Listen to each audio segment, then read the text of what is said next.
Good evening, and welcome to the April 8th, 2026 Lower Merion Board of Commissioners meetings. We have two meetings this evening, a Parks and Recreation Committee meeting and a Finance Committee meeting. Before we start, please silence your cell phones. Amplifying equipment is available for those having difficulty hearing during the meeting, and the room is also equipped with telecoil technology. When the floor is open for public comment, comment will first be taken from those present in the room and then those attending virtually, if any. Please introduce yourself before beginning your comments. Prior to beginning our committee meetings, we would like to issue a statement from the board. Before I read that statement, I just want to mention that there are times when events in the world, our country, or in our township warrant a response by us elected officials. To be clear about where this board stands, what the practice of the township is, what values we hold, or simply to reassure our residents that we stand with them. And often in such moments, the commissioners on this board share a common view. When that happens, this board's practice is to issue a formal statement on behalf of the Board of Commissioners and that the board unanimously supports. Today, we issue a formal statement on behalf of the Board of Commissioners about ICE activity. Reports from other communities about how that activity is conducted can be troubling to our residents and to many of us as well. So the statement reads as such. Our diversity is one of the reasons that Lower Merion is a tremendous community. The Lower Merion Township Board of Commissioners recognize the fear and uncertainties some in our community, especially those who may not have been born in the U.S. or who have family and friends who hail from outside the country, feel at the reports of ICE behaving unlawfully and violently and detaining illegal immigrants and U.S. citizens. And while ICE activity thus far has only occurred once within our township and was during the enforcement of a judicial warrant, we believe that Lower Merion is not immune. The Board of Commissioners wants to reassure our residents that we will not stand for violence, lawlessness, or persecution of any kind, and will do everything in our power to protect and support all of our residents. We expect our residents to be treated lawfully and with respect. And we know that our township staff, and especially the Lower Merion Police Department, stand with us in defense of the public's constitutional rights and rule of law. Lower Merion Township does not, and this board will not, provide resources to ICE agents who have not obtained a valid judicial warrant, nor will Lower Merion Police Department enforce civil immigration orders. Likewise, the Lower Merion Police Department has not signed, and without this board's authorization, cannot sign a Section 287G agreement with ICE. This board will neither initiate nor accept any requests to participate in such an agreement. We all need to recognize that our legal authority over federal activity has limits and that Lower Merion Police Department will not interfere with federal law enforcement acting within their legal authority. However, we pledge to do the utmost within our own authority to ensure that such activity is lawfully conducted and that our residents are safe and secure. If you observe ICE activity taking place within our community, we encourage you to immediately contact the Lower Merion Police Department and call 911. We believe that our community will be safer if our local law enforcement officials are present and observing when ICE is active. We have great trust in the Lower Merion Police Department, and we believe they too are dedicated to protecting our residents, as one can see from their multiple statements they have already issued. Lower Merion Township affirms its commitment to protecting all residents and upholding the rule of law. The township remains committed to ensuring any ICE activity is conducted lawfully, respectfully, and within the highest regard for community safety. With that, we will now turn to our committee meetings. We start with the Parks and Recreation Committee, and I call on its chair, Commissioner Daly. Thank you, Vice President Woodring. I'm going to open the meeting of the Parks and Recreation Committee. We have one proposed resolution on the agenda for this evening, authorization of a DCNR grant application for the accessible trail link from the Kenwood Heritage Trail to the Norfolk Southern Tunnel. So I'm going to make a motion to recommend to the Board of Commissioners the adoption of a resolution authorizing the township to submit a grant application in the amount of $500,000 to the DCNR Community Conservation Partnership Program grant to partially fund the accessible trail link from the Kenwood Heritage Trail to the Norfolk Southern Tunnel and committing to matching funds of 50%. Do I have a second? Thank you, Commissioner Rossman. So I'm going to ask our Director of Parks and Recreation, Don Heller, to explain the proposal. I have some slides here, if I can get them up, show you exactly.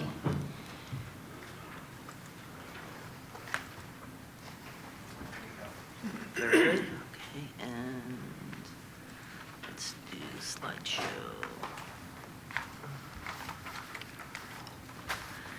Okay.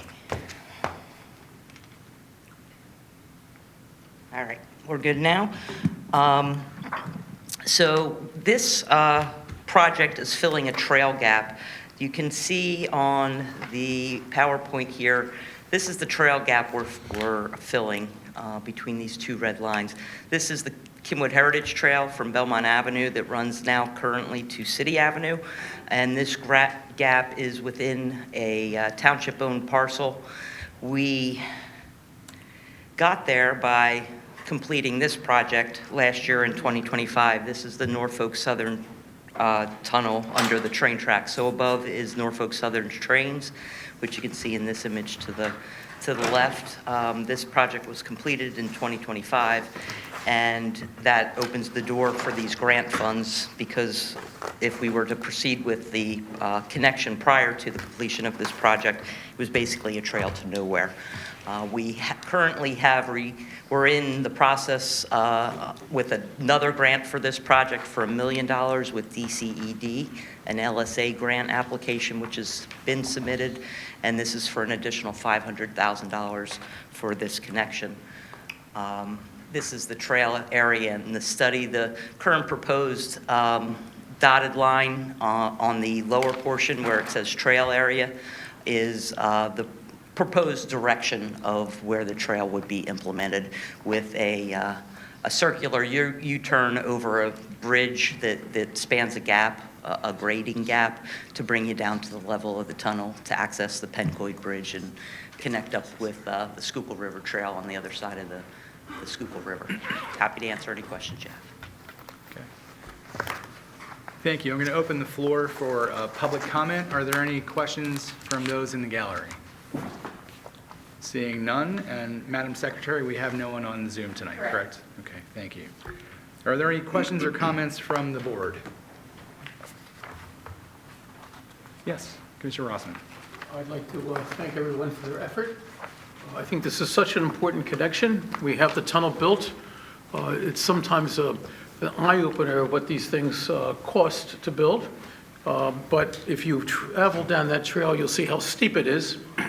And to make it American ADA specific, and you really have to grade it. You have to shore it up with walls, and it has to be probably switchbacks all the way down. That'll make it gentle, but it is well used right now. And when you go down there, as I have several times, you see bikers coming through, and it's quite dangerous to navigate at this point. You see runners coming through, but it's a magical part of the trail, and it connects with the landing and everything else. And once it's completed, will be just a wonderful part of the township. So I invite everyone to come to Bala-Kinwood, the best neighborhood. Thank you. Commissioner Bernheim. Thank you very much. It's a shame he can't be here this evening, but a shout out to Chris Lesswing, who did a lot of the back work to do this. Recall walking this, with him, and it was just an idea. And hopefully Chris is tuning in. And thank you, Chris, and thank you, Don. Thanks. Thank you. Any other questions or comments from the board? Seeing none, I'm going to call the proposal for a vote. All in favor? Any opposed? Any abstentions? Madam Secretary, the proposal passes unanimously. Okay. Thank you, Commissioner Daley. I'm sorry, and that Sorry. closes the business of the Parks and Recreation Committee. Awesome. Thank you, Commissioner Daley. We now turn to the Finance Committee, and I call on its chair, Commissioner Zeloff. Thank you, Vice President Woodring. We have 6 items on tonight's Finance Committee agenda. We're going to start with considering award of a contract for a financial advisor. I'm going to get things moving by making a motion I'll move that the Finance Committee recommend to the Board of Commissioners approval to award a contract for financial advisor services to PFM Financial Advisors, LLC, based on the recommendation of the Chief Financial Officer and the Township Manager. Do I have a second? I do, from Commissioner Bernheim. I'll call now on our Chief Financial Officer, Adam Chomsky, to tell us about this firm and this process and what a financial advisor does. Thank you, Commissioner Zelov, and good evening, Board of Commissioners. In accordance with the Township's debt management policy, the Township periodically solicits proposals for financial advisor and bond counsel services, which are before you tonight. These items last came to the Board in early 2020, right before COVID, and the Board awarded 3-year contracts with the Township option to renew for 3 years, which the Township did in 2023. Unlike a construction contract that goes to the lowest responsible bidder, for professional services contracts, procurement such as this and the next item, we balance technical qualifications with price proposals. Myself, the Assistant Finance Director, and our Accounting Supervisor comprised the committee that oversaw the RFP process and evaluated the responses with guidance from our Township Manager. So a municipal financial advisor they're professional firms that assist with when municipalities engage the capital markets and credit agencies to ultimately auction our general obligation bonds when we raise money to finance our capital improvement program. The financial advisors are experts in the municipal bond market and assist in raising new money to fund that CIP and from time to time to refund or refinance our existing debt when it is financially advantageous to the Township to do so. We had 4 qualified firms respond to our RFP. Ultimately, our decision narrowed down to PFM Financial Advisors in Davenport, which we felt had the highest technical qualifications in the field of respondents. Our recommendation to you tonight is to award a contract to PFM. PFM was the Township Financial Advisor for quite a while through 2019. They're the largest municipal financial advisor firm in Pennsylvania and among the largest in the county. Pricing was very competitive among the proposals that we solicited. PFM is headquartered in Philadelphia.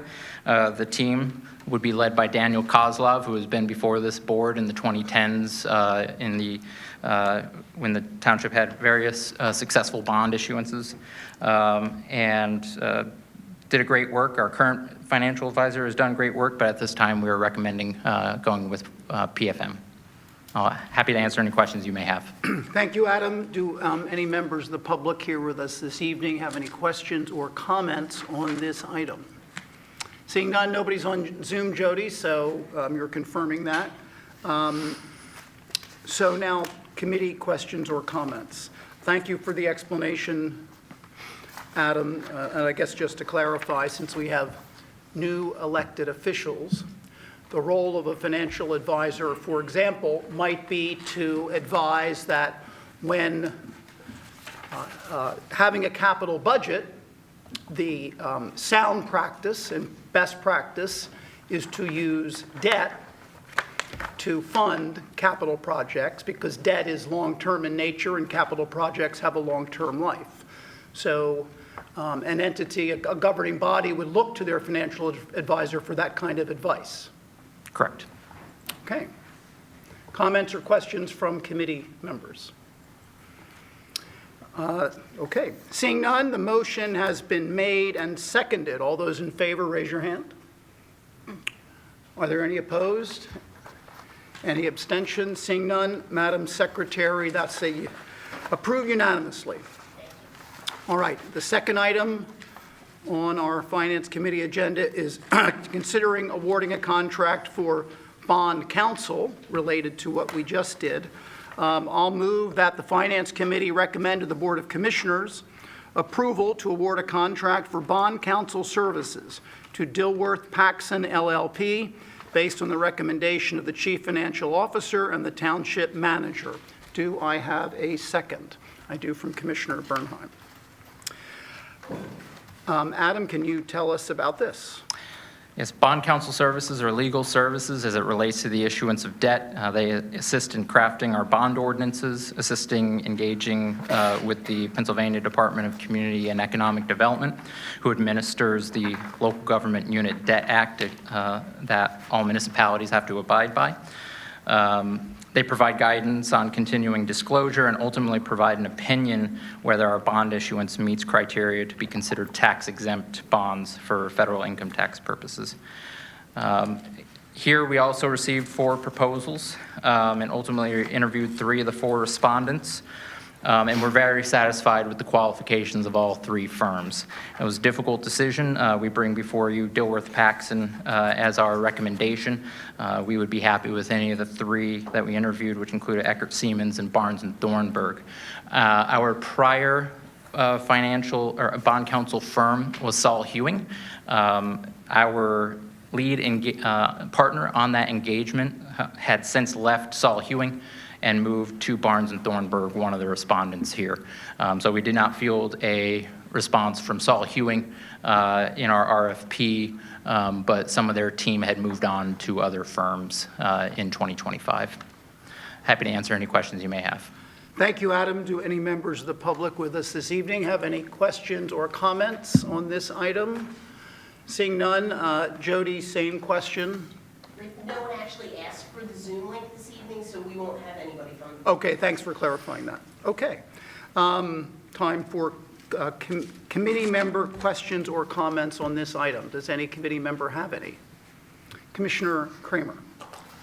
I noted that on the financial advisor, we voted to provide it to the company that had the highest technical score, even though the cost was more expensive than all of the others, actually. And when it comes to legal services, I have always been of the opinion that we should hire the best that we can. And I'm troubled by the fact that Eckert Siemens was ranked higher on the technical score, and yet we are proposing to give it to somebody else just because the cost is a little less. It seems to me that the right thing to do in this situation, since the 2 scores are virtually tied, would be to go back to both of them, the 2 top, and ask them to fine-tune their numbers, which might end up giving us a better number altogether. So that's my comment on this, and I would move to table this to allow that to happen.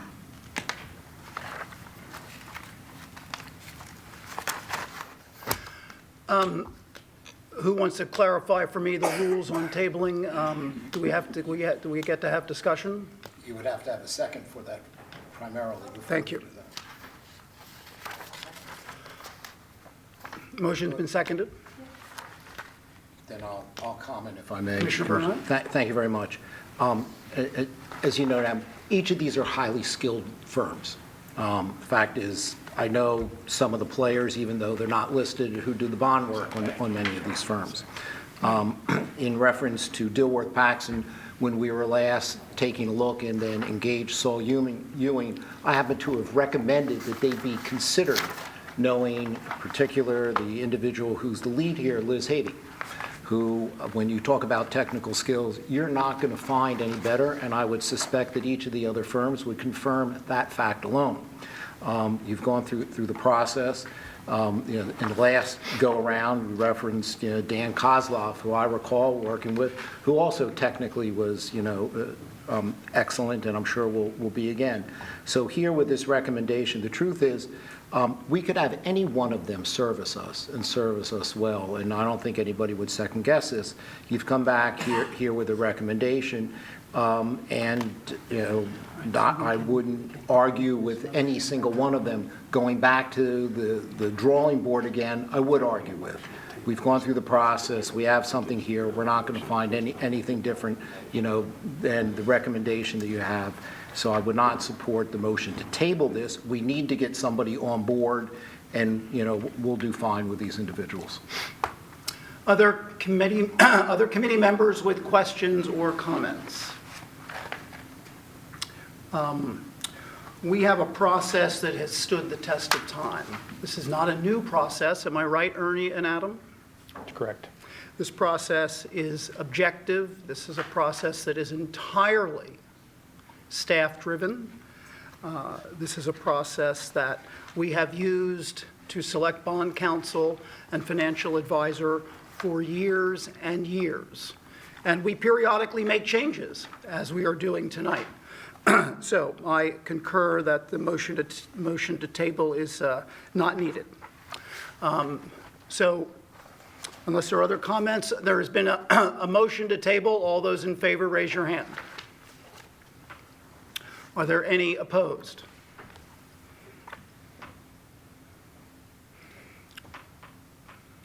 Are there any abstentions? I believe the motion fails, Madam Secretary? Correct. Okay. Oh, I didn't see which way Commissioner Portman voted. Voted against the tabling. Okay, so it was 3 to 11. Okay. Okay. There have been no other, That can't be correct. Can't be correct. We're missing a couple people here. Oh, right. Unless their ghosts came in. 3 to 9. Yeah, 3 to 8. 3 to 8. Motion fails 3 to 8. Okay. A prior motion was made and seconded. All those in favor, raise your hand. And this is the motion to approve the bond counsel as recommended by the staff. Are there any opposed? Are there any abstentions? Madam Secretary, That passes 10 in favor, 2 opposed. 10 to 2. Okay, thank you very much. All right, item number 3 is for us to consider awarding a contract that is a rebid situation. It is for Penn Wynne Library Photovoltaic project. And so I will, to get things moving, move that the Finance Committee recommend to the Board of Commissioners approval to award contracts for Penn Wynne Library Photovoltaic project received on Tuesday, March 24th, 2026, with the recommendation of the Chief Financial Officer and approval of the Township Manager to the following 3 contractors. Carport Construction in the total bid amount of $197,817.06. Electrical Construction, TerraSol Energies, Inc. Excuse me, its electrical construction contractor is TerraSol Energies, Inc. Total bid amount, $239,225.84. And for roof construction, Procom Roofing and Construction, total bid amount, $56,253. Do I have a second? I do, from Commissioner Sparrow. And I will ask our Chief Financial Officer to tell us more, and we also have our Sustainability Manager with us this evening as well. Adam? This is a rebid of the project that we rejected bids for in January. And in so rebidding, the specifications were not specifications necessarily, but how we bid it was reworked to have a smaller scope as the base option, and the full scale originally contemplated as an add alternate to give the board more options in deciding, particularly considering the high prices we saw in the first go-around. The base bid for this project is the installation of 2 carport structures with solar arrays in the Manoa parking lot adjacent to the Penn Wynne Library, and repairs to the existing shingle roof to address present leaks at the library facility.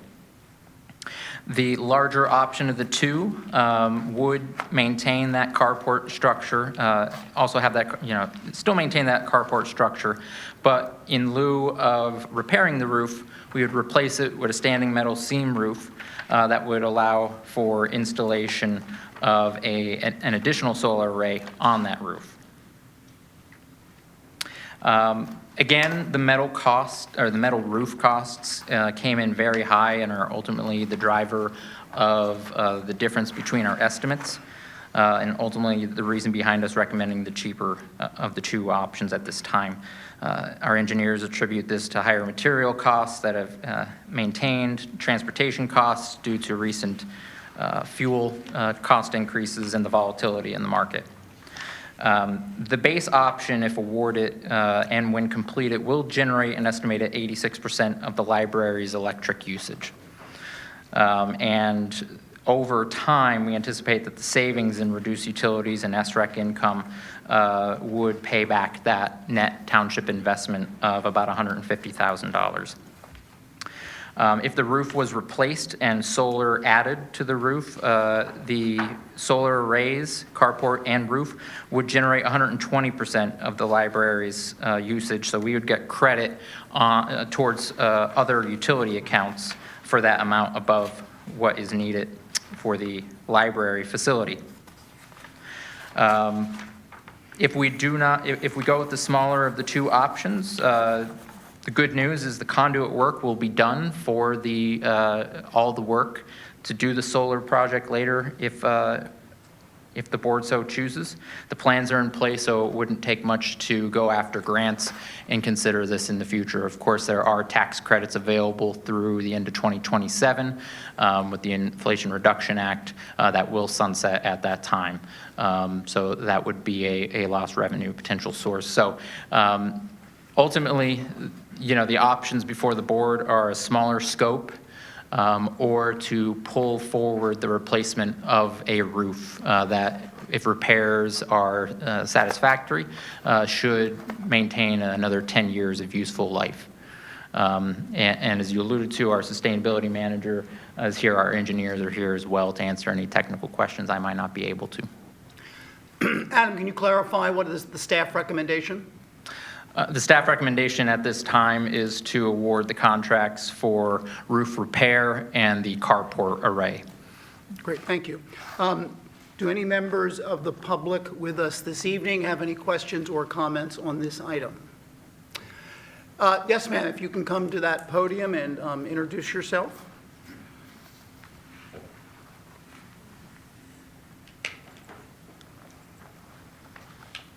Hi, Nancy Winkler, Ward 12, retired partner of public financial management. Worked in the municipal finance business for over 30 years. I'm here representing myself, not the EAC, which I'm a member of. I'd just like to first of all, thank you for pursuing solar, rooftop solar. I think the analysis is interesting, but I'd just like to point out to all of the board members that any financial analysis is as good as the assumptions that are in that analysis. And there are a few interesting assumptions just to be aware of, to think about. One is that in the assumed inflation rate for electricity, in terms of calculating the benefits, is 4% per year, and we may be facing much higher energy inflation, which would mean the value of the electricity you generate with the rooftop solar may actually, over the life of your project, be much greater if we indeed experience inflation rates on the cost of electricity at higher than the assumption of 4%, which is in this analysis. The second is that if you do not take the opportunity for the investment tax credits that are expiring very shortly, it is not clear to me that we should be assuming in 10 years from now, when the roof has been, or the period of time after when the roof is ready to be replaced, that you will actually be able to benefit. So you will have lost the advantage of generating your own electricity, and may also lose the substantial investment tax credits, which I think staff can remind you what those are for that component, but they're significant. And then one other just issue is energy independence and diversification of risk in a time when we all know we have a lot of uncertainty in the marketplace. So there is value, even though that this project, if you build the whole project, would generate more than the energy demand for the facility, for the library. Potentially, there could be other long-term uses and storage possibilities that you could potentially consider. So I just would hope that you take seriously think about the larger project. It's a tough decision, I recognize that, but I just thought I'd throw those ideas out there for your consideration. Thank you. Any other members of the public here this evening wish to comment or ask questions? Okay. Seeing none, it's now time for committee questions or comments. Commissioner Kramer? I have a few questions, which is it feasible, and I'm not asking about whether it's desirable, but is it feasible to do just add alternate 2A, which is to put the solar on the roof that has another 10 to 15 years of life left in it at a cost of $93,440?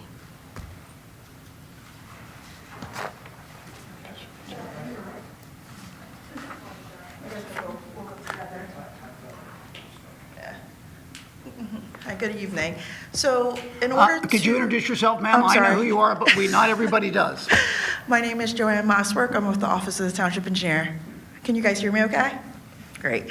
So to answer Commissioner's question, unfortunately, we cannot, because in order to put the PV system on, structural reinforcement is required to handle additional load of the equipment.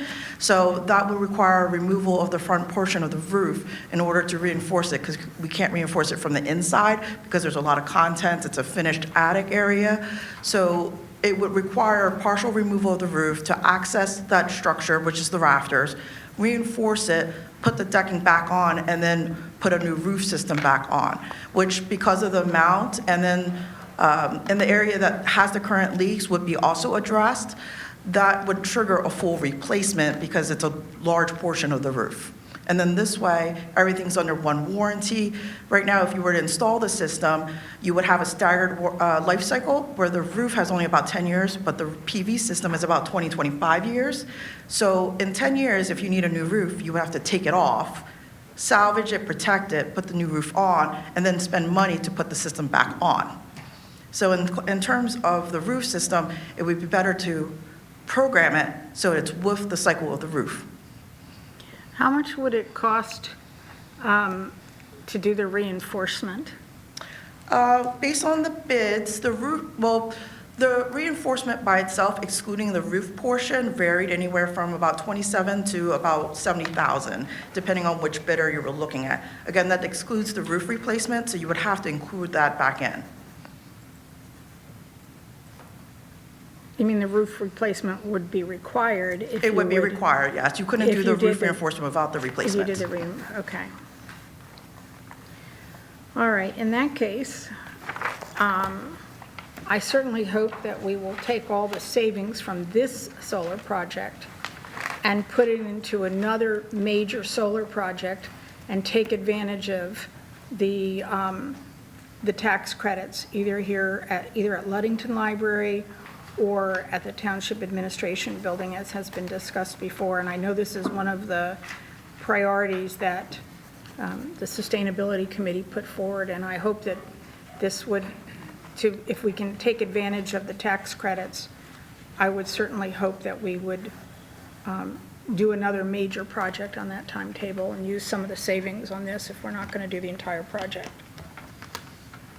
Other committee members with questions or comments on this item? Commissioner Rossman. You have a couple. Paloma, are there future solar projects that we could apply or anything like that? We have begun identifying future potential locations, and we'll be working on refining that list in the coming months.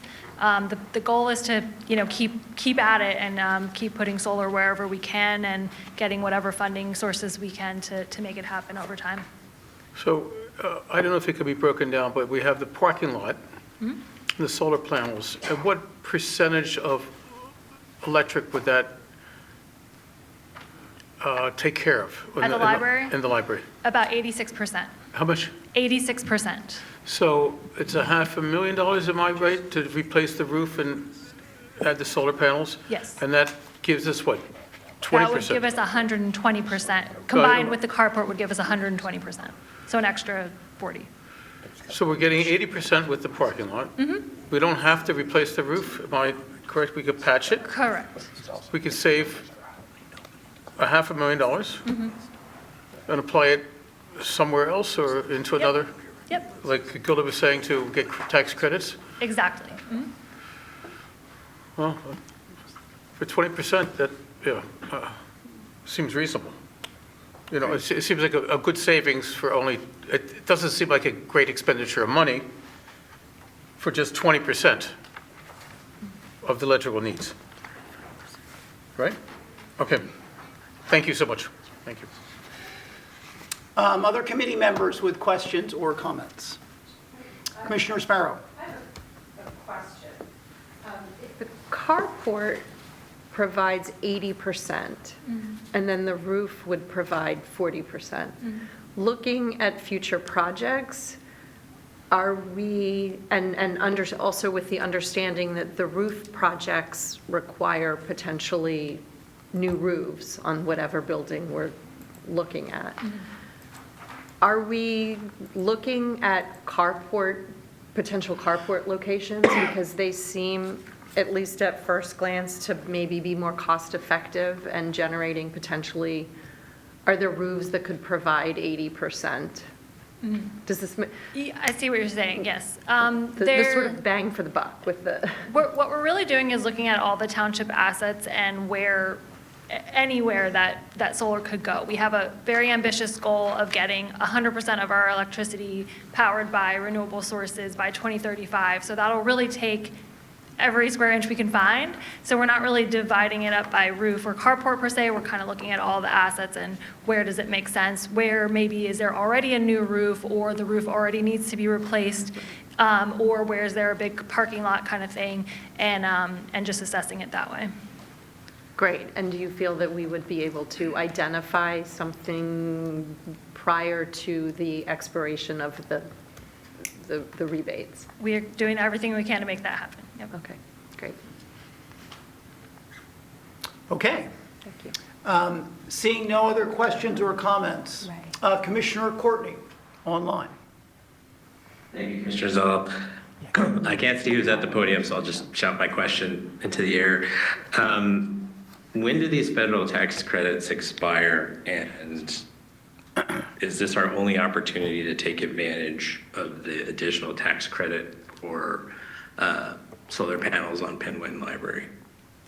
They're set to expire at the end of 2027, so this would close the chapter on, the tax credits for Penn Wynne Library, but there's certainly an opportunity to apply them to another project if we, move in a prompt manner in that direction. Right, and it's not like there's one set of tax credits that could be shared between the projects. It's like we can max it out on either project, is that right? Correct, yep, it's about 30 to 40% of the project costs regardless of location. Right, okay. And then I was trying to find it in the memo, but which number is the projected electricity cost savings if we were to go with option B? Option B that's table 1. That would, it would output 112 megawatt hours per year, which would offset 120% of the building's energy use. Right, do we have that in dollars? Table 3, utility savings for option B would be around over 25 years of the lifespan of the solar panels would be a savings of $366,000. So it's an additional, if I'm reading this right, it's an additional 100,000 roughly over option A. Correct. Okay.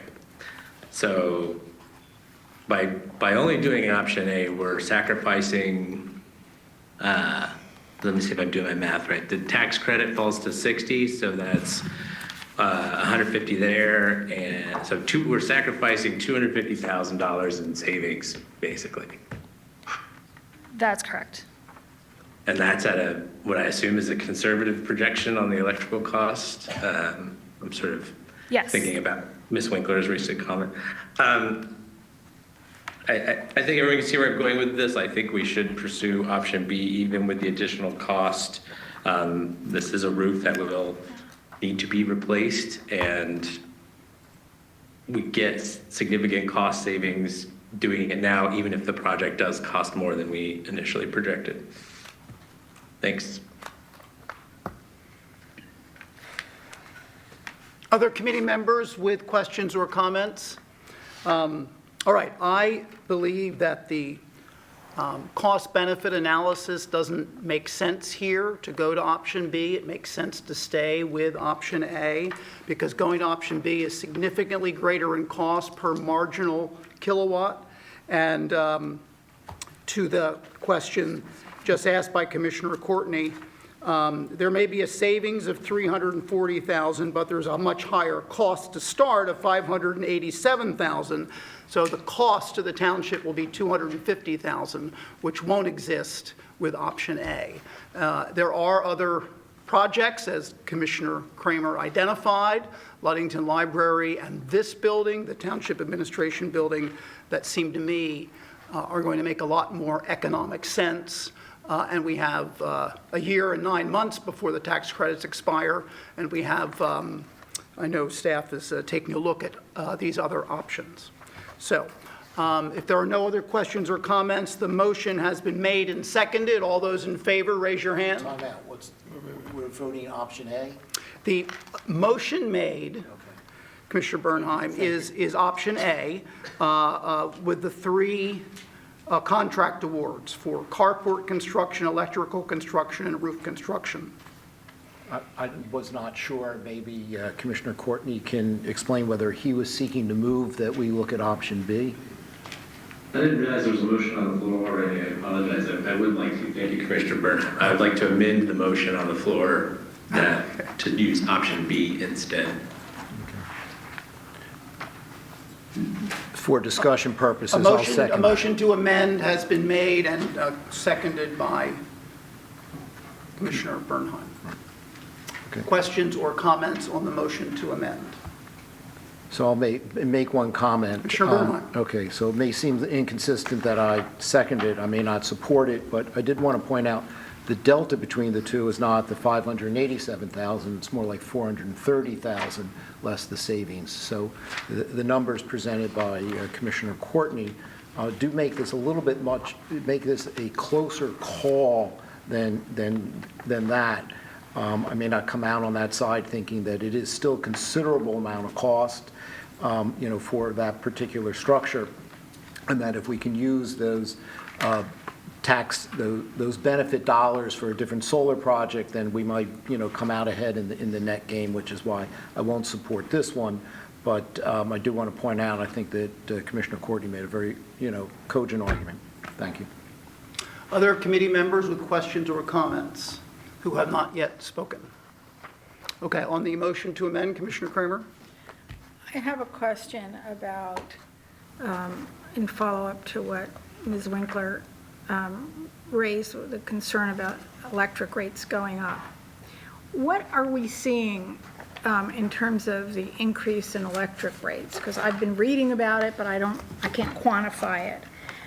Is a 4% assumption correct based upon the current environment, or are we seeing higher increases in electric rates? Who would like to respond to that? Ernie, Adam? I will say that the electric company does not go in for an increase every year. So saying that we're going to play 4% a year out over multiple years over the course of this is probably accounting for what they eventually get out of the PUC once they file. They've just filed for a 12% rate increase. they probably won't get the full 12%. The PUC always knocks them down to something lower.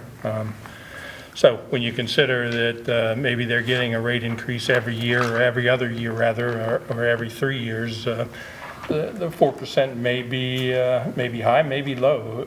Who can say over a long period of time? So I'm just trying to make sure that I understand all the numbers here. If we were to do the entire project, we would essentially recoup at a conservative assumption on rates, which is a little bit belied by the 10% or 12% that's being sought. We would recoup almost all of it over the space of the 20-25 years. And we would have something that would be environmentally better. Is that correct? You're going to spend over $500,000 more right now on a bet that you'll make that back over 25 years. You're going to replace a roof now that you don't have to replace. That $500,000 is $500,000 that carries an opportunity cost that says that there's $500,000 we have already committed, and so when we go to borrow next, that's $500,000 we can't use for a storm sewer project or something else in order to restrain our growth of debt over time. We also don't know that when you're trying to project out 25 years, 10 years from now, when we need to replace the roof on Penn, Wynne, there might be an entirely different administration, an entirely different outlook on tax credits and incentives for solar. So we actually might get more 10 years from now than we would now if we went and used the current tax credits. Projecting out 25 years is a real difficult game, but there's no doubt that we'll spend $500,000 more township dollars if we do option B now that we will not have to spend on another project.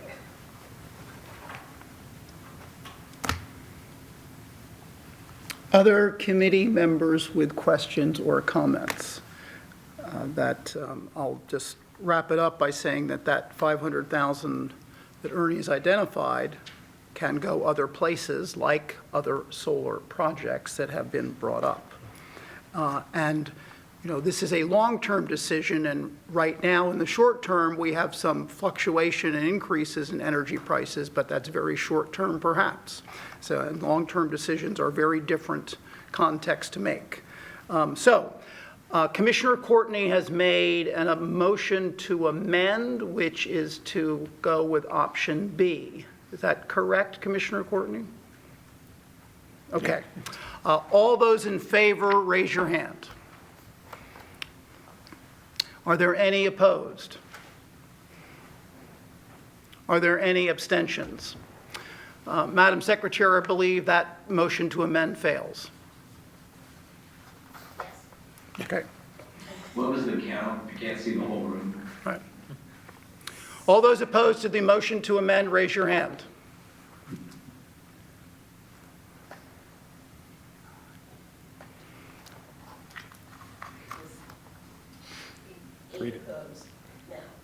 I believe it's 9 opposed to 3. 3, 4, 9 opposed. It failed 3 to 9. I thought there was one abstention.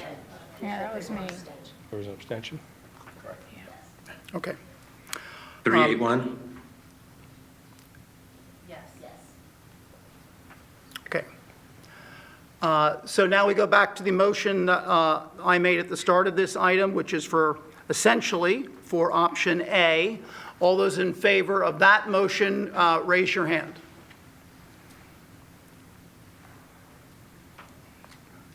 All those opposed? All those abstaining? Okay. I believe that motion passes 9 to 3. Okay. Moving on to item 4 on tonight's finance agenda. This is another contract award consideration by the Finance Committee, and this one is also for a rebid. This is for highway equipment rental, and I will ask Adam to, before we ask Adam, I will move that the Finance Committee recommend to the Board of Commissioners approval to award a contract for highway equipment rental to Cosimo Riccioli and Sons Concrete Contractors, LLC, in accordance with bids received on Thursday, March 19th, 2026, with the recommendation of the Chief Financial Officer and the approval of the Director of Public Works for 3 items: industrial backhoe at $129 an hour, hydraulic excavator at $169 an hour, and industrial dozer at $149 an hour, with the estimated total price of $204,500. Do I have a second? I do, from Commissioner Rossman. Adam, tell us more.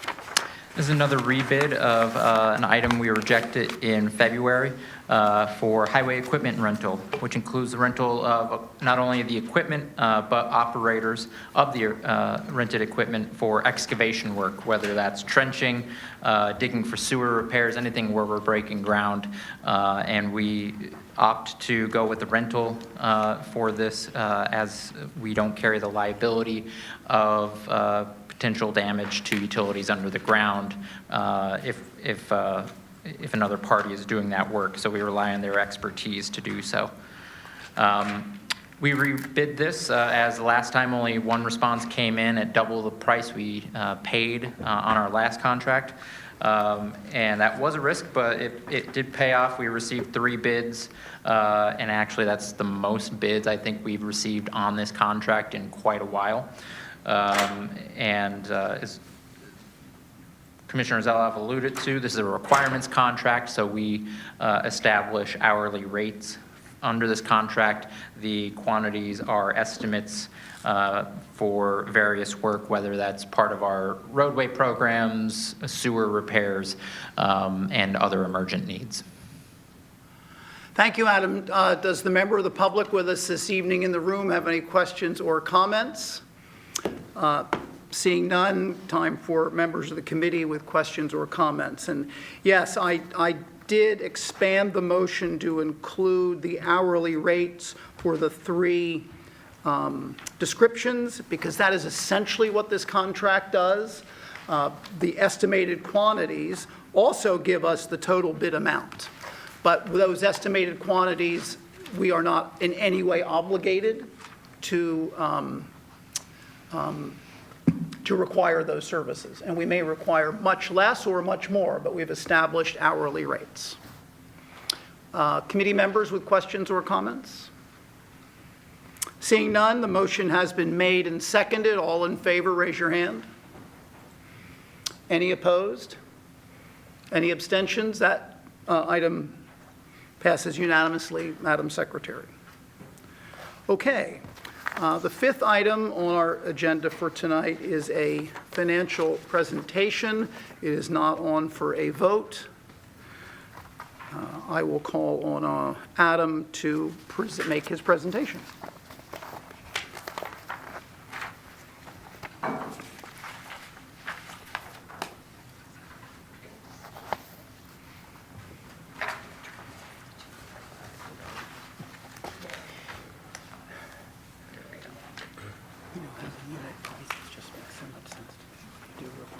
You got to press the share button. That's what you're awarding anyway. You don't have to say them. Sometimes the requirements contracts have 50. Usually, hold on. Okay, I'm gonna do one more thing.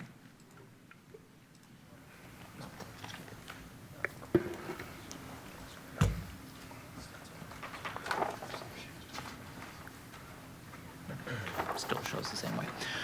All right. As we do at this time of year, this presentation will provide a review of our 2025 financial performance. The last time we did this was during the budget cycle when we developed estimated actuals for 2025 as we develop the 2026 budget. We'll also touch upon early year-to-date 2026 financial performance and some other financial updates. At a high level, the township ended 2025 in its general fund with a deficit just under $700,000.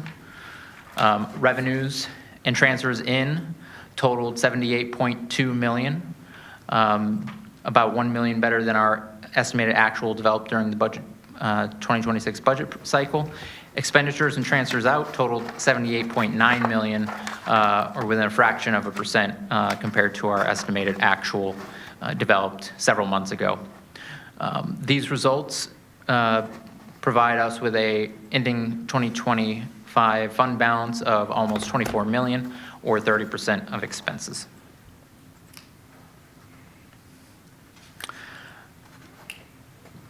Looking at the revenue side and expenses from high level,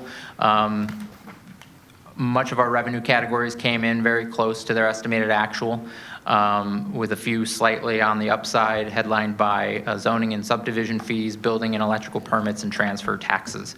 Transfer taxes being one of our most volatile revenue streams. Our expenditure categories came in very close to estimated actuals. Salaries and benefits came in under estimate with slightly more vacancies at year end than anticipated.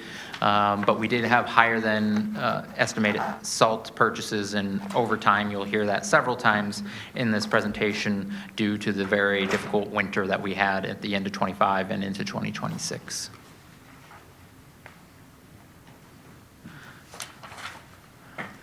So looking at our revenues compared to the estimated actuals, our construction fees, those are a piece of our zoning and subdivision fees for engineering time in the field to review various construction, of which we've had several notable projects underway. And in the pipeline, we do believe this will fall off next year as some of that work is being completed with some of the larger construction projects in the township.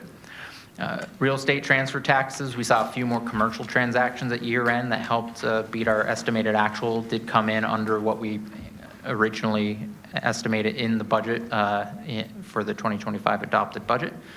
One other item here to note, highway services, those are attributable to price adjustments in our PennDOT contract. PennDOT pays us to provide winter maintenance on state roads.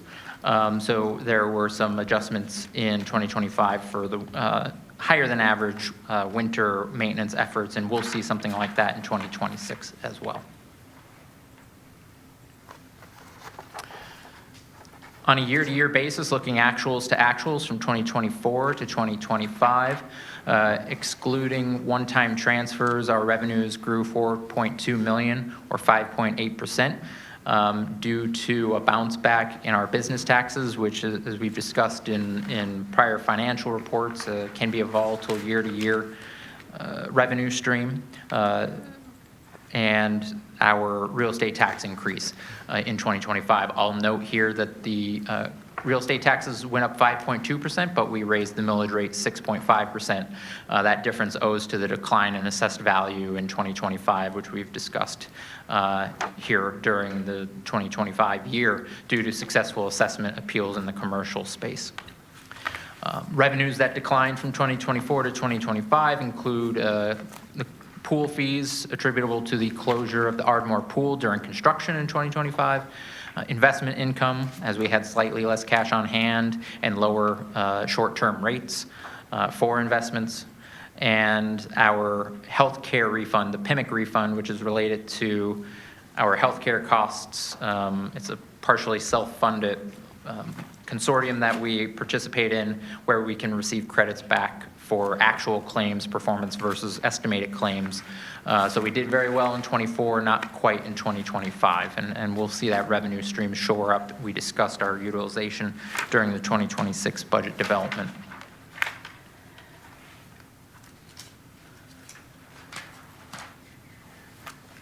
Looking at our general fund expenditures from the estimated actual to our pre-audit financial numbers.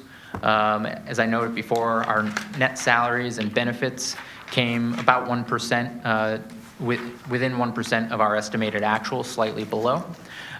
Those savings were partially eaten into by all the salt that we purchased at year in 2025, and the other compensation, which is the overtime that we paid above and beyond what we typically do at the end of the year for winter storm responses. Contractual services, that's mostly due to recreational programs. We had higher attendance at various rec programs, so we had higher costs with our service providers, but that is a cost recovery piece. We do receive revenue for those recreation programs. So there are some attributed revenue increases as well on the other side of the ledger. Looking from 2024 to 2025, most of our costs grew.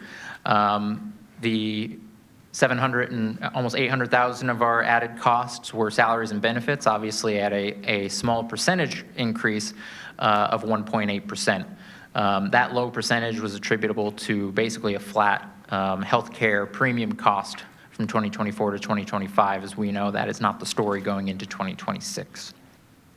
Other costs that grew, contracted services represent the first year of our new records management system being put into place, a carryover of certain tree planting contracts that were awarded at year-end 2024, but we couldn't complete the work until spring of 2025. Equipment rental we'll talk about a little bit later. We have higher costs associated with maintenance and replacement of the township's fleet that we pay to the equipment fund. And so on and so forth. The only cost notable cost section that declined in 2025 was our debt service. We did not issue debt in 2024. We did in 25, but we didn't have a principal payment, so our overall debt portfolio, the payments fell from 2024 to 2025. And at this point, I'm going to turn over the presentation to our Assistant Finance Director. For those that haven't met him, this is Jake Lambert, and he'll be covering the next few slides. Welcome, Jake. Thank you. Good evening, Commissioners. Looking at the other major operating funds of the township, the sewer fund operating expenditures and revenues approximately broke even in 2025. There will be a presentation following this one that dives further into that. The equipment fund ended 2025 with an unrestricted net position of $1.4 million, approximately $1 million decrease from the 2024 ending net position. We anticipate fuel costs in 2026 will have a significant impact on the fund. As a reminder, the township's equipment fund charges, other than operating funds, the township's equipment fund charges other operating funds for the usage of township equipment in relation to the equipment's maintenance and replacement costs. In 2010, the general fund's rental charges were decreased below 100% as a planned method to bring down the equipment fund's fund balance. Considerations for increasing those charges above the current 65% replacement costs are likely to be discussed in the upcoming budget cycle. The solid waste fund ended the 2025 year with a $100,000 fund balance, achieved by waiving a portion of those equipment charges that we just discussed. The structural deficit in that fund still remains. It was temporarily filled in early 2026 with unrestricted ARP interest earnings of $900,000. And also our contract with Reworld, formerly known as Covanta, will expire at the end of this year. We'll put that out for another bid in late 2026 with the expectation of signing another multi-year contract beginning services in 2027. Looking forward to 2026. So far this year, business tax receipts are off to a good start, but it's still too early to make any concrete judgments on those. Real estate transfer taxes are also performing well year over year due to the volume of commercial sales so far in 2026 through the end of March. And all other revenues are in line with our expectations. As Adam mentioned, it was a rough winter for us. We spent approximately $750,000 on the hard work of the Public Works Department related to salt and overtime costs. As such, we've nearly exceeded or met the budget for many of those areas for overtime and the related salt purchases. All other general fund expenditures, including salaries and benefits, are in line with our expectations so far through 2026. So far, we're have had a strong start to this year. The next few weeks and months with business taxes will kind of dictate how we perform against our budgeted deficit in the general fund.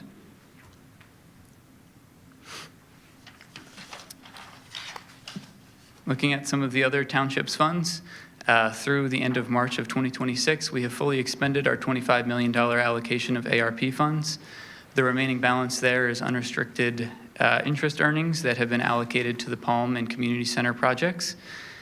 Of our 2025 bond issuance, approximately $7 million remains as of the end of March.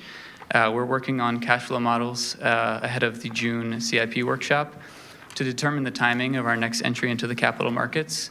We'll be working on that in the fall of this year with an expectation to enter the market in late 2026 or early 2027. And again, as previously discussed, fuel prices, if they hold or worsen, will significantly impact the equipment fund. It's too volatile to make a concrete prediction, but in comparing recent years, they can fluctuate up to $200,000 from good years to bad years in fuel prices. Some other finance updates. The Township 2025 audit is underway and progressing on schedule. We expect to be able to issue the audit and have it available for review by June 30th.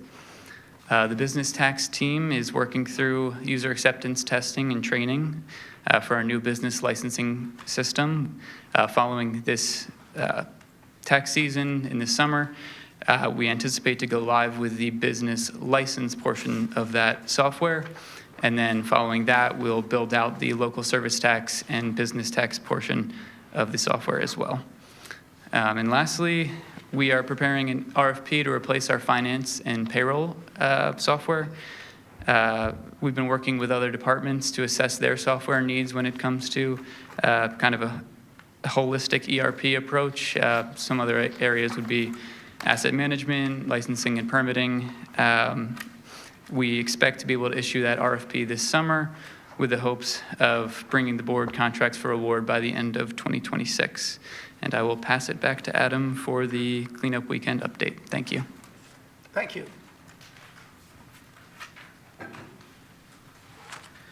So this weekend is the first cleanup weekend. And as many of you are aware, we are charging a per entry fee. I expect that will go over swimmingly. But kidding aside, we've been working with our IT department and Public Works Department and Finance collaboratively to prepare for that. And, you know, we're pretty confident in our goal to make sure that the transaction will not slow things down.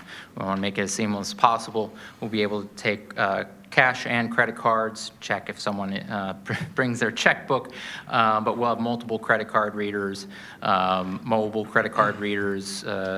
We have multiple on hand. They'll print receipts and provide receipts to the patrons who come through the cleanup weekend. Staff is nervous, of course. This is a new wrinkle to the weekend, but we feel we're ready to tackle that change. Basically, folks should expect when they come in that there will be two diversions. If you're used to it, you come in the backside at the Kegel complex, and there will be two lines. Original thinking would be one line for cash, one line for credit, but we'll feel it out as we learn from the process. But like I said, our goal is to make sure that those that come and utilize the service, that we're not slowing them down with this transaction. And we'll report timely to the board on the change in traffic, what revenue is received, and what we've learned from the process. Okay, thank you very much, Adam. Does any member, well, does the member of the public in the room tonight have any questions or comments on this item? No? Okay, time for committee member comments. Adam, and thank you for your very thorough presentation. And Jake, well done, your first time out. I would like to note that for 2025, we have remarkable performance in our ability to estimate, budget and estimate, are actual. And that's what we're seeing here tonight for the first time. Our revenues were 1% higher than estimated, just over 2% higher than budgeted. Our expenses were basically flat with the late in the year estimate and just under 2% lower than budgeted. It's an $80 million budget with tremendous number of inputs, and our finance team is very good at budgeting and estimating so that there aren't surprises. I would also, I guess to summarize, we're 3 months into 2026. We all know that the storms were here, and now we know what they cost. $750,000 in costs that, some of which were budgeted, but there isn't anything left in terms of overtime and salt expenses for 2026. We know that we'll have pressures in the equipment fund. We always have uncertainty with our business privilege tax revenue. We're about to learn for the first time in a long time about the pressure on the sanitary sewer fund, and we know about the pressure on the solid waste fund. So many challenges face us here in this year of 2026. Comments from other members of the committee? Comments or questions? Commissioner Bernheim? Yeah, thank you very much. And, if I may, just sort of piggyback and echo the same thing you said, because you point out there's so many moving parts in this process in order to be able to go ahead and make a budget or its estimates and be as, so close as we were. One of the key things you point out is that there's a decrease in, some of the property values. We don't get to change the assessments. That is not something that this board controls at all. And so where there's a decline in that, but yet we nevertheless, given, our ability to look into a crystal ball of finances, at the end of the day, it's quite a remarkable job. So thank you for pointing that out. Other committee members with questions or comments? Commissioner Daley. So I have a couple of questions about cleanup day, weekend. First one is there going to be a sign before people turn into the complex to tell them that there's going to be a fee? We all know there's going to be a fee, but I don't want somebody like driving in, waiting 10 minutes, and then being told, oh, there's a $20 fee. Yes, I believe on the way in, those like signboards, the electric signboards that we have a few of will state that. So we're trying to make sure that folks, before they get to the gate, will know that fact. Thank you. Second question is the $20 fee for people who are dropping off trash, or is it also for people who are making donations or recycling? There will not be a charge for folks making donations. Okay. All right. Can you say that again, Adam? There will not be a charge, as there never is, for folks making certain donations. Great, thank you. Okay. Last question is, so it's $20 to drop off trash. What does that translate to in terms of pounds? So on a regular day, I can go to the dump, drop off whatever I want. I pay a per pound price for that. How many pounds am I looking at to get to $20? And I'm just trying to figure out, if somebody asked me, hey, should I just wait until after the weekend? How does the math work out? So the current price at any day to drop off at the Kegel complex is 14 cents a pound. So that works out to about 140 pounds is the break-even point. So certainly if you have 50 pounds of items, you might want to go on a different weekend and not deal with the line. And part of the improvement this creates for those folks that use the facility on any other day is we're now going to be able to use, shortly after the first cleanup weekend, a credit card terminal at the way station for all other days. There was some IT issues with doing so because there's not much in terms of Ethernet line capabilities to that part of the facility. But in working with IT, we were able to get basically a boost to the Wi-Fi, and these new readers will be able to read easily there. So we're working to that point that shortly after cleanup weekend, we'll be able to start taking credit card transactions every other day at the transfer station. Commissioner Kramer. Yes, Adam, you said that in your presentation that business taxes were off to a strong start this year. Do you have an idea when you'll know how our business tax compares with 2025? It will really take the processing time that it takes to get through the April 15th, and that's not April 16th. It takes several weeks for our staff to work through the backlog of all the mail that comes through with our current system, and it's part of why we're looking, and we're currently developing a new system to try and facilitate more online filings and payments. So it'll take, I at earliest would be able to advise in late May, I think, at that point. And part of it comes down to, we know who our largest, we typically look at the trends of our largest 250 payers because those really drive the performance as well. And I assume you'll give us an update once you have some additional information. I will. Thank you. Other committee members? I saw a hand over on this side earlier. Okay. All right, thank you very much, Adam, for that presentation, and thank you, Jake, as well. All right, moving on to the final item on tonight's Finance Committee agenda is for us to consider advertising an ordinance for the sanitary sewer rental rate for 2026. Adam has a slide deck for us. I'm sure Adam will explain why here we are in April and we're setting rates for 2026 in this fund. But Adam, it's all yours.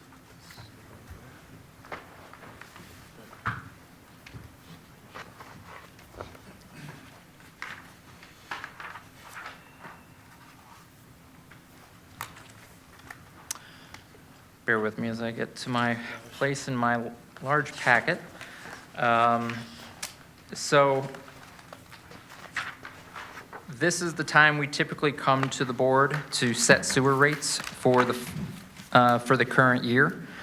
The answer I would hate to hear and hate to give is that's the way we've always done it. And I can tell you probably why we've always done it that way and so late in the year is that it used to take longer to get data from Aqua and process it and get ourselves to a situation where we can put that on a bill and send it because we bill based on the calendar year. So we get the flows from January 1st to December 31st of the prior year, and that informs our billing. As you can imagine, today that takes a lot quicker. We have those numbers within a week of the end of the year. It would take probably some changes to the way we do things, of course, if we wanted to bump up the billing and the presentation of this ordinance to the board. The harder pieces would be how we change when deduct meters need to be advanced to us. So in the future, as we think about this fund, there certainly could be opportunities to move up the billing cycle because we don't bill it until June 1st. So we're not getting revenue until June or July.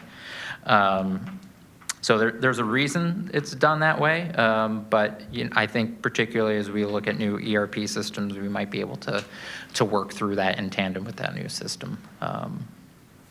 Although really we're not looking at the tax collectors' systems, and that's who does the billing. We use their system, but it's something that we're looking at to potentially move that earlier in the year.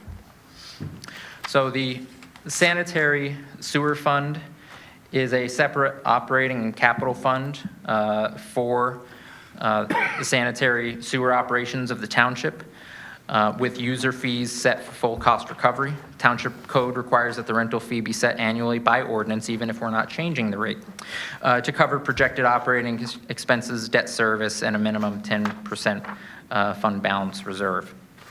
As I alluded to before, we base our billing based on water consumption data provided by Aqua Utilities, the private water utility servicing the area.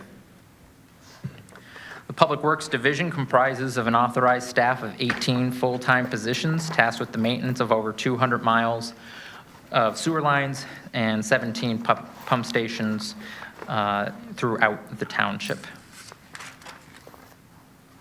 At a very high level, this slide shows the estimated flows into and out of that system, into the system on the left-hand terminals and flows out in the right hand. So we have relatively small flows from other municipalities, but we do receive on the far left side small, 80 million gallons is maybe not small, but compared to our overall system, it's a small fraction from Radnor, from Narberth, and slightly less from Haverford. We net send water to Haverford on the right-hand side. You can see outflows to Haverford, 60 million versus 5 in.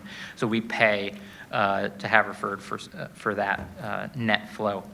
Like any system, particularly for a system that was built mostly 50 to 70 years ago, we have inflow and infiltration, but it's a testament to the township's maintenance of these public works that is a manageable amount for a system. As our age and our size, every year almost you will receive, before you awards contracts to award for our slip lining and manhole reconstruction that help on those efforts to reduce the amount of inflow and infiltration from groundwater and other sources. Ultimately, about 2.1 million gallons of Lower Merion Township wastewater flow to the city of Philadelphia.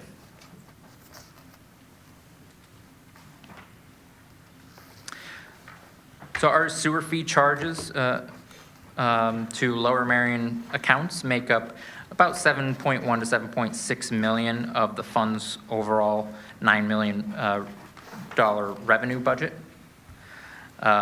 Those other sources include charges from other municipalities, Narberth and Radnor, which have seen increase because of increased flow and new intermunicipal agreements. And we will, from time to time, receive one-time tapping fees or connection fees with new projects. So I did allude to the fact that we bill based on water consumption. This is my public service announcement for the evening that we will take, if you have a deduct meter or a special meter to track the water that you use in your garden hose for your pool, that if that's reported, we will give credit for that amount of water that's diverted from the sewer system. We do see trends when we have drier years, a drought year, that our water usage goes up. Not everybody has a deduct meter, so that's my PSA that we will, and we have an FAQ on our website about deduct meters. If you do a lot of gardening, you do have a pool that you fill, it may be economically advantageous to get a deduct meter. Our sanitary billable gallons are shown on this slide.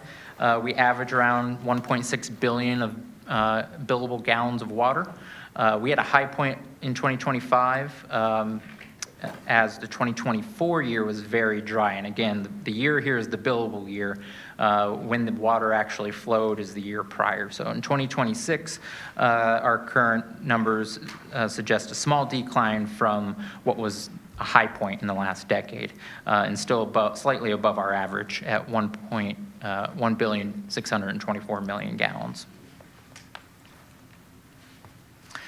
So now, this is the point where you're going to hear your finance director use engineering terms, and that's always a bad sign. Well, we have our township engineer here to help. I will say I was an environmental engineer my first year of college, but I quickly realized that engineering wasn't for me. And here I am talking about it again. So our largest, unlike the general fund where the largest cost is personnel, the largest cost in the sewer fund is, unsurprisingly, sewage disposal. All of the township's flow goes to the Philadelphia Water Department's Southwest Water Pollution Control Plant. And we have an agreement dating back to the early 90s with the city that dictates how we contribute to capital improvements to that facility and how we pay for our wastewater. Unlike a municipal account that pays purely based on flow, We pay a small rate on flow, but that volume is then converted to what are called total suspended solids and biochemical oxygen demand, basically a measure of how much stuff is in the water and how much you need to aerate that water to process it at the treatment plant. Higher TSS and higher BOD result in higher processing costs for the water treatment facility. Okay. So as far back as we can tell, we've been billed based on the same fixed factors that convert our flow to those pounds of matter that need to be processed. The township's agreement with the city allows the Philadelphia Water Department at its discretion to periodically sample water connections, of which we have 7 or 8 that connection points into their system, and to reestablish those fixed factors. We were notified last year of that sampling, and we were obviously taken aback by some of the results that we found that led to a significant increase in the BOD and TSS factors.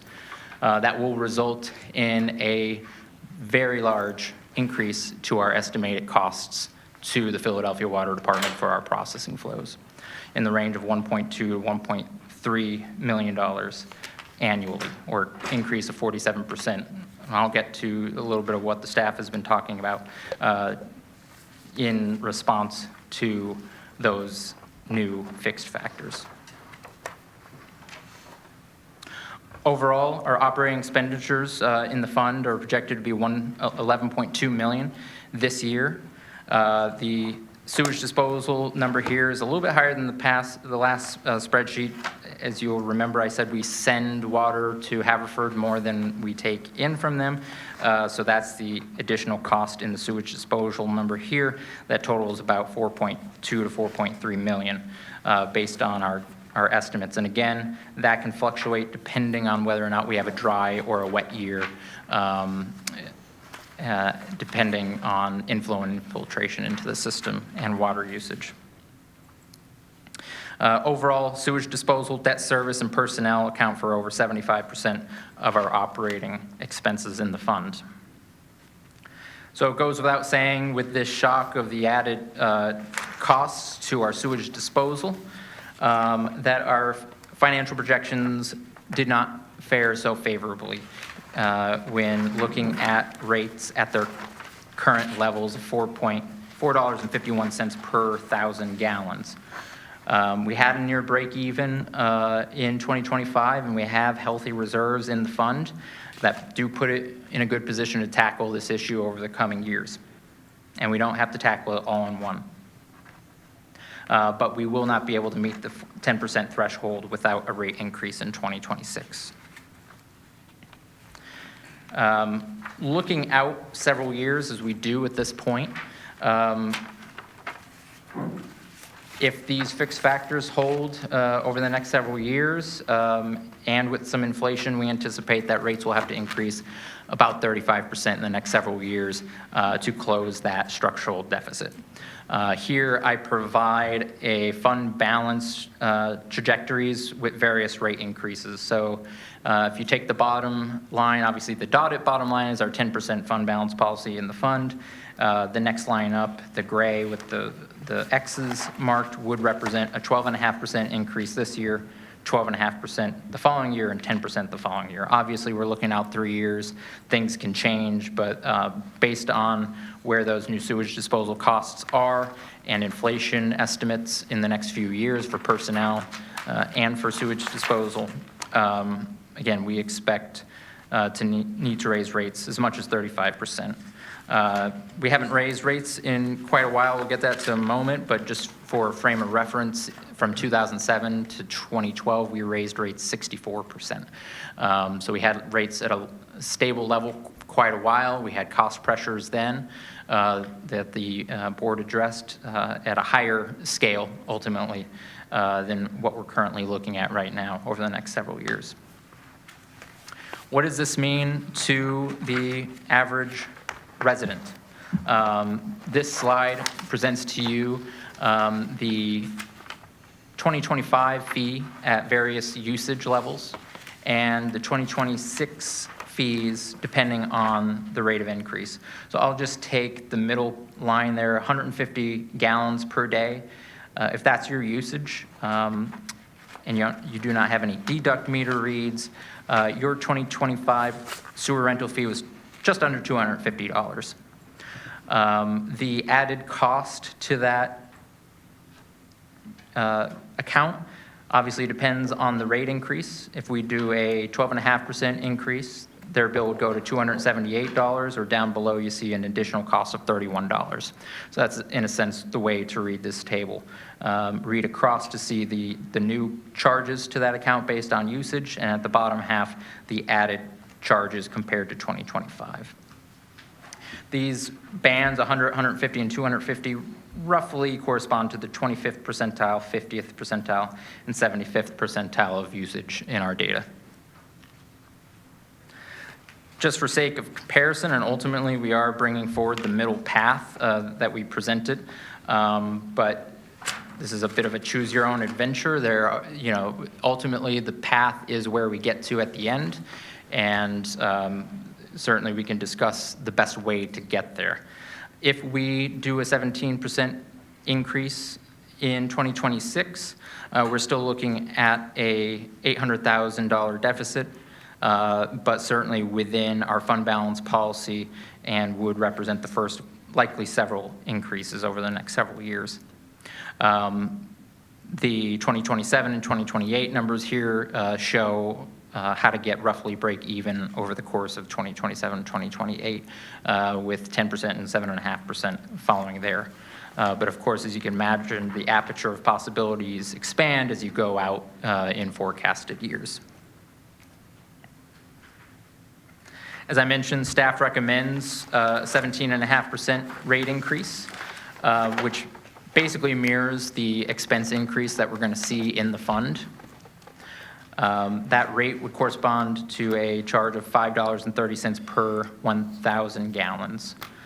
Still behind the CPI for the region since our last increase. And as I alluded to before, we have some new intermunicipal agreements that helped along the way in tapping fees.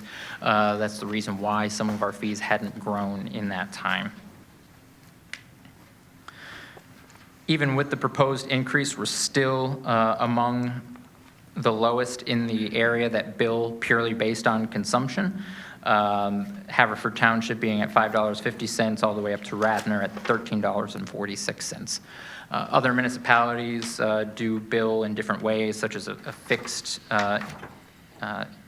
EDU rate, which would be just a flat rate to every residential account. It's always hard to make that apples to apples comparison, but I would say that we're very still competitive with most of those systems as well. So the next steps from here on out, if the board authorizes, we will advertise an ordinance adopting the 2026 sewer rate, and the public hearing that will be held on May 20th. And the sanitary sewer bills are traditionally billed around June 1st. Similar to our tax bills, we provide a 60-day discount period, 60-day flat period, and then a penalty period through the end of the year. I will distribute an updated slide packet to the board this evening. Commissioner Zelov asked me to provide the same chart I showed before, but with some of those other rate increase considerations. They all basically get to the same point in 2028, but in this slide we're showing 2026 with a 15% increase. We'd have $1 million deficit and likely have to follow it up with the double digit in 2027 if our projections hold. In this last slide, the 12.5% scenario likely followed with another 12.5% next year if these projections hold to make progress on that structural deficit. I'll be happy to answer the questions that you have. Thank you very much, Adam. Does the member of the public with us this evening have any questions or comments on this item? Okay, time for committee member questions and comments. There's a lot to this. And thank you for your explanation at the beginning about why we're talking about a 2026 fund and the charges, the rate we would charge residents now that, even though we're into the year. And hopefully, as you've explained, that system may change as you're able to implement changes on the earlier billing for the sanitary sewer fund. But that's what we have now. So Adam, and I will note that Joe Mastronardo is with us as well tonight. You sent us an email yesterday that talked about the sources of the cause the increase and potential ways to address the increase. There was testing that was done. There hasn't been testing done in a long, long time, and lo and behold, the flow is way up. Yet our population is not way up. In fact, our population in 2010 went down. It went up slightly in 2020. So what does staff think about the reasons for this significant increase, which, as you've said, was a surprise to staff, certainly a surprise, I imagine, to us, and tell us about additional testing that staff is considering, that staff can do in order to find out sources and try to identify potential remedies. And I'm looking at Adam, but Joe, you're welcome to respond, and Ernie as well. Joe, do you want to start? It's up to you. Okay, sure. There's a number of different reasons that we're exploring. The township, the complexity, the township's changed over the years. So there's other users that have been added to the sanitary sewer system since this agreement was first established back in the 90s. So you have different kinds of non-residential users that are currently that are now on our system that could be contributing to what I'm going to call a higher strength of sewage.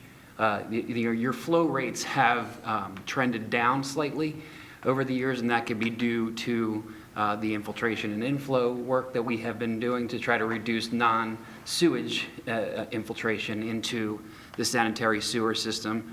Therefore, some of that, the water within the system is not diluted as much as it was in the past.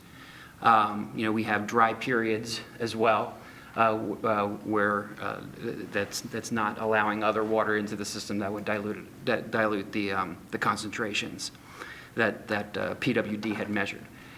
There are what we would call a residential user would be a standard discharger. However, non-residential, certain classifications of non-residential users could be classified as industrial dischargers, and because of the activities on their properties, could be filter backwash from a pool, industrial kitchens, oils and greases, laundry operations where there's the water is dirtier that is getting into the system at a higher rate and a higher concentration. That changes the makeup of our sanitary system. So some of the things that the initial testing that we had done was more verification of the concentrations that PWD had measured when they made their adjustment.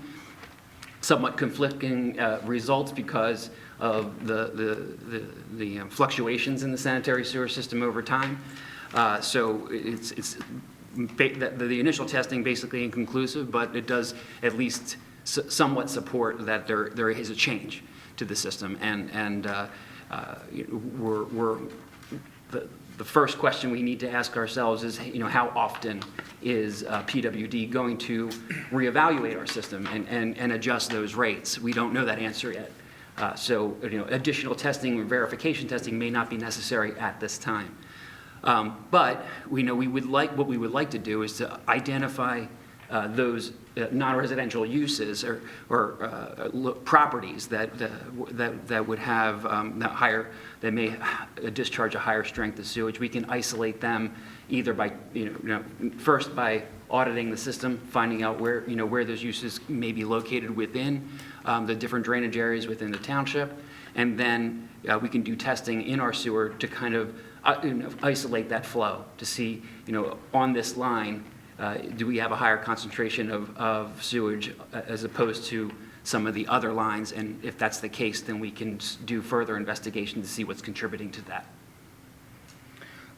Thanks, Joe. So what's your thinking or what's the plan in terms of conducting additional testing along the lines that you've described? Sure. Step one, we're actually compiling a geographic model of all the non-residential uses within the township, classifying, I just lost my computer, great. Trying to isolate different users such as hospitals and medical centers, the universities and colleges, commercial kitchens and restaurants, senior living facilities, areas that might have a pool or some on-site laundry, any manufacturing areas, districts within the township, hotels that I think we only have really one hotel within the township that may have a pool or laundry, breweries, grocery stores, all of these types of uses could contribute a higher strength of sewage than a normal residential user. Once we're able to identify and locate all of those facilities, then we can start testing in those areas that are more highly concentrated with those types of users, and then go from there. PWD also has, I don't want to really get into your agreement with PWD too much, but PWD has a separate rate, another rate for industrial dischargers that would be higher or different than how we would apply our rates to a normal residential user. And I guess that once we are able to identify all those properties and to determine whether or not it is beneficial for the township to move forward with a different rate for industrial users, then we can plan with Adam a way to build those customers in a different way. Joe, is this something that is a multi-month process, a year-long process? The process you've just described, roughly, what you're thinking of what the time frame is? It's a multi-month process. Yeah, I don't think it would be a year-long process, but a few months to establish where those areas are, conduct the sewer testing. It is somewhat hit or miss sometimes because of like I said before, the fluctuations in the sewer system. I'd say not a full year, but maybe half a year of work to determine where those sources may be, or where the highest concentrations of sources may be, and how we want to deal with that. Okay, great. Thanks very much. So then you then talked about how we would, if we identify sources of increase in flow, what would we do about it? So do we have surcharge capability? Can we request or go further in terms of sources taking remedial action so that they can reduce the flow that they generate? I mean, what steps then follow the test results? And I guess I'd look more to Adam and Ernie for that. How does when engineering does additional testing with results, then what? If we can identify some large contributor towards the extra strength flow, we could then add an additional charge to that facility's sewer rate under a permit we would issue to that facility. As Joe said, getting into the nuts and bolts of the agreement, we'd have to obviously work with Philadelphia Water Department, since they control the industrial permitting process theoretically, but as far as we know, they've done nothing in Lower Merion. But we could issue a permit that would essentially charge that user a higher rate. They would obviously have the opportunity to reduce that by changing some of their operations so that they weren't contributing the higher rate. It's pretty common in sewer, in municipalities that have sewer plants, it's pretty common to have a permit for high-strength users and to charge them extra. So that's what we would do, assuming we can find that. As Joe said, it's not an easy process. We identify a potential facility that may be contributing high strength. Now we go to the nearest manhole, and Joe's guys go down and take samples, and then we send them to a lab, and we see what we find. Could be hit or miss. May show nothing. We go on to the next one, and the next one, and the next one. So it's not an easy or quick process. Okay, thanks very much. Then, Adam, I did ask you if you could prepare the charts at 2 different rates of increase. Can you put those up on the screen? Can you put the one up that's, instead of the increase of 17.5% in 2026, the next one down, which would be a 15% increase in 2026, so everybody can see what that impact would have on the sanitary sewer fund balance? Because we do have a policy. It's more than a guideline. It's a policy for this fund that it has a 10% fund balance, largely because we do use some of our debt proceeds to make capital improvements to our sanitary sewer system, slip lining and other, I guess, other pump station and other those types of improvements. And then Adam, can you explain the process? Tonight we're being asked to consider advertising, and that means advertising a rate. But we can adjust that rate up until we take a final vote, which is scheduled for June? May 20th. May 20th. Much like the process for setting our real estate tax for the coming year, we have a staff recommendation, but we can adjust it up or down as we choose up until the time of the final vote, which in fact just happened a few months ago. So my thinking is that we don't need to have a 17.5% increase in 2026, that a 15% increase in 2026 would still provide a fund balance of, if you can show that, Adam, is that 16% in 2026? Yes, and like I said, ultimately, all these scenarios get at the same point. It's how quickly we get there. With that projection that we'll need to increase rates 35%. What this also doesn't contemplate, of course, the things that Joe alluded to, we'll have to cost those out as well, because, you know, we may be able to get more revenue, but we're going to have to spend money first to do the testing and devote those resources to that. But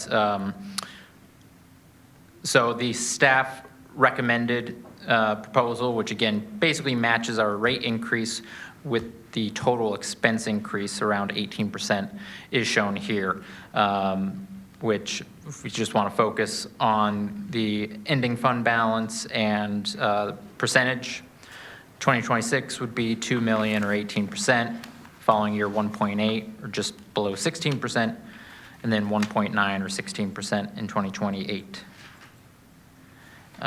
The alternative 15% this year would have $1 million deficit, bring it down to 1.8 or 16.5% almost. And if followed up with 12.5% and 7.5%, and our projections hold, we would be within, you know, earshot of closing that deficit in 2027 to 1.6 million fund balance, 14%, and then roughly breaking even in 2028. And Adam, the estimates in these forecasts do not include any surcharge or Correct. higher rate for, what you call them, industrial users. That's not included, as you point out. Okay. Other committee members with questions or comments? Commissioner Bernheim. Yeah, thank you very much. Actually, I have 2, one for Joe, one for Adam. Adam, and it may be in here, and I missed it, albeit I read it a couple times, and it was a little bit confusing at times for me. But for the average household, we've discussed sometimes what that, what the tax is and what the increase is. Do you have those numbers by chance, what we're talking about? Yes, you'll want to look at slide 12. And the hard thing, of course, is, usage is very dynamic. Right. We see some very low partial vacancies and the like. But if you think about your own usage, I mean, I think we're on the low side. I have a family of 4, 2 kids, and need a lot of baths. They're 2 under 4. I use slightly under 150 gallons per day. So if I lived in the township, my bill in 2025 would have been $247. And then if I look to the right in that row, okay. those would be all of the costs, those would be the rates if we charged 12.5, 15, 17.5, 20, 25% increases. So those are the amounts that user would pay for that amount of water flow. The section below just shows the added costs. So if we did 15% and I used 150 gallons per day, I would have a extra $37 in my bill in 2026. Okay, excellent. All right, thanks. I appreciate you pointing that out. And then Joe, if the industrial grouping that you put it, if they're not our culprits, what would be the next area that you would look at which has caused this increase if it's not from that source, if there is one? I'm not sure I have an answer for that. Maybe it just goes back to my initial thought is that, the content of our sewage has changed over the years, plus, the work that we've done to eliminate non-wastewater discharges to our system, could increase the concentrations. Okay, all right. I'm sure we'll have more discussion here. Thank you very much, Commissioner. But Commissioner Bergheim, just to give you an idea, that we've generated a list of somewhere between 300 to 400 facilities within the township that are non-residential and could be classified as an industrial, potentially be classified as an industrial discharger. So the chances of that being the case is right. Yeah, it makes sense. Right. Okay. Okay. All right. Thank you very much. Others with questions or comments? Commissioner Kramer. I have a few questions for you, Adam. There were, in the literature that you gave us in the presentation, you said there were somewhere, a little bit over 16,000 accounts, and yet there are about 22 or 23,000 tax parcels in the township. What accounts for the difference between the sanitary sewer accounts and the tax parcels for real estate tax purposes? On-lot septic systems. Yes. So not every parcel connects to the public water or the public sewer system. It could also be on the margins a building with condominiums that are individually parceled may have a master meter, and we bill the condominium association and the like. But thank you, Joe, for the save. I should have thought of that because my last township had a fair amount of septic compared to the overall mix. But those two would be the big driver, and I will double check with our staff if there's anything other than those two items. Am I reading the materials correctly that there has not been an increase in the sanitary sewer fund since 2012? The rate has not increased. For 14 years? Yes. Okay. So that's kind of like what we had with our real estate taxes when we went for 12, 13 years, and we ended up with a structural deficit. And at some point, you have to kind of deal with it. So is that what we're dealing with now? We're just having to deal with it, as well as having some increases from Philadelphia? Absent this strength reevaluation, we would have been discussing tonight an 800,000 projected deficit and likely whether or not we wanted to raise rates for the first time. And obviously this changed that conversation to whether we should, to how much should we. Okay. And just out of curiosity, I know that the tax collector does collect sanitary sewer. What would the cost savings to the township be to send the bills along with, as part of the township county bills, as opposed to sending a separate bill a few months later? There would be mailing and postage savings. We would see our collection rate tick up a few percentage points because obviously we do collect a great percent on our sewer, but it is lower than the tax bill. As I mentioned, the challenges there are just changes to the way we do things, which can be worked out in the course of a year or two to get to that point. I will caveat that as sewer rates increase, it becomes more unpopular to have them all on a single bill. That's the one caveat is, they're all on a single bill. I had a township that actually separated them and billed them around the same time. Their rates were increasing so much that they actually went to quarterly billing for residents, but that was that's a Radnor level rate threshold where, someone would seek, start requesting quarterly bills. So it would improve, it would save costs on postage and mailing. It would improve the collection rate. We would have to change how and when we get deduct meters, so that transition would be a little painful, but nothing that we couldn't accomplish. Thank you. Commissioner Daley. So I have a big picture question, if I may. We're charging a fee for their output, right? But we're basing the math on their input, on their consumption. And so I'm wondering if in the future the board wanted to do it differently, could we? Could we, instead of basing it on input, well, let me put it this way. Could we base the charge on consumption during the winter months when people are not gardening, watering their lawn, filling a pool, water that's not re-entering the sewer system, if we wanted to? That might present other logistical challenges that I'm not thinking of. I've just never considered that time frame, but. Okay. Second question is, I'm going to be honest, I've never heard of a deduct meter before.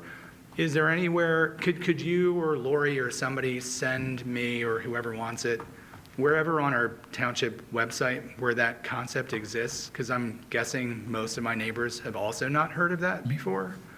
I don't know if they're going to want to pay a plumber to install multiple deduct meters on all their external spigots, but I don't think they know that they can do that. Right, yeah, I will definitely distribute to the board where that can be found on our page and talk to Lori about the public information guidance on that. Thank you. Just to jump in, the deduct meter has been in place in our sanitary sewer system for how long? 30 years? Decades, yeah. Okay. Others with questions or comments? Yes, Commissioner Epstein. Oh. Oh, I see him over here. Okay, Commissioner Courtney. Thank you, Commissioner Zaloff. I wanted to quickly piggyback on Commissioner Bernheim's questions. We know just sort of anecdotally from the pandemic that there are more people working from home all day and that more pools got installed. So I'm hopeful that we'll find that it's a non-residential cause, but are there recommendations we can make to residents to improve this situation? I'd have to. Joe? Oh, you're talking about a residential pool contributing to the BOD and total suspended solids. In most cases, those pools are not connected to the sanitary sewer system. They're maintained and and emptied or backwashed into the storm sewers, or discharged to a lawn area. So they wouldn't be handled the same way as a public pool or an indoor pool would be handled for a different type of facility, non-residential. What about just sort of generally, we know that there are more people staying in the township during the day than pre-pandemic? And that would be reflected in their sewer, in their water usage.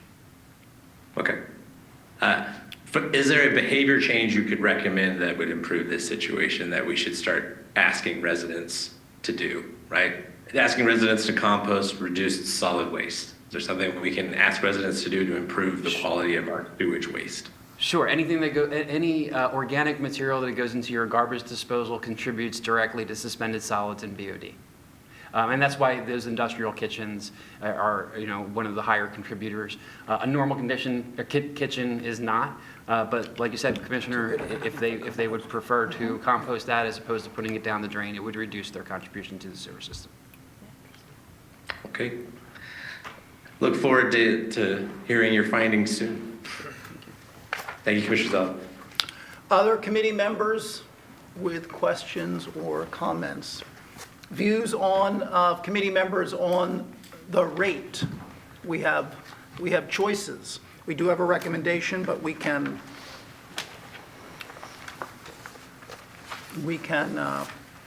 insert one of the 5 recommended rates. Staff has recommended $5.30, which is a 17.5% increase. My view is that we should have a 15% increase, which is 5.19. The lowest one recommended by staff is a 12.5% increase, which would be 5.07. And as Adam said a moment ago in response to a question, unfortunately, this really isn't about an increase or no increase, which is the discussion we would have been having had there not been these very surprising test results. We would have been having a discussion of, as I said, rate increase or no rate increase. Commissioner Epstein. I agree. Thank you, Mr. Zell. I agree with the 15%, especially since it remains to be seen if we can address the industrial situation. Yeah. So I don't know that we need to go in as high, maybe go a little lower, see if we can figure out something else before, and then we may need to assess again. But I agree with what you're saying about 15. Okay. Commissioner Kramer? It sounds like we're going to need to do this one way or the other, and the differences we're talking about is a few dollars per year. I would just go with staff's recommendation. Commissioner Bernhardt? Thank you very much, Commissioner Zell. We're talking about advertising. So we We don't are. really have to come to that decision We do not. here and now. No. We can advertise a range and, have time to digest this and try to figure out what we're doing. I wasn't making the pun, about digest and what follows that, trust me. I've been waiting for No, something. I have been on my best behavior with difficulty. I don't know why. Right. So, anyway, my suggestion is, if we put in maybe at best a range, because I think to get a specific number here and now, we're more shooting from the hip. Ernie, can we put in a range? Well, certainly you have the legal ability to do that. I'm not sure it's 100% transparent to the public to know what you're thinking of when you advertise a range, but you could. I'm not sure we know what we want to do. That's, I think it is telling the public exactly what we are and are not. We're not yeah, sure. this is a big issue that's new to everybody. I mean, I learned about it last week when I got a call from Adam, and the rest of us, have learned about it tonight and when we got our packet. So, all right, I'm going to make a motion. I'm going to move that the Finance Committee recommend to the Board of Commissioners authorizing the Township Secretary to advertise a public hearing and notice of intent to adopt an ordinance enacted pursuant to the Code of the Township of Lower Merion, Chapter 126, Sewers, fixing the amount of the annual sanitary sewer rental fee and establishing the amount of between $5.19 and $5.30, $5.19 and $5.30 as the charge to each property connected to the township sanitary sewer system for each 1,000 gallons of water consumed, and fixing the amount of the annual sanitary sewer rental fee for each property directly connected to the City of Philadelphia sanitary sewer system as that amount charged by the City of Philadelphia for such service. Do I have a second? I do, from Commissioner Sparrow. Okay, the motion has been made and seconded. All those in favor, raise your hand. Are there any opposed? Are there any abstentions? Vice President Woodring, that concludes a very long Finance Committee agenda. I appreciate everybody's preparation for tonight, and I turn it back to you. Thank you, President Zoloff. I just want to remind all my colleagues that we have a executive session. Just got a promotion. Yeah, but not a raise. Yeah. Just we have get an killed a exec- heart attack, just want to point that out. There you go. We have an executive session after this, but otherwise, that's the end of our business for this evening. Thank you and good night. Did you make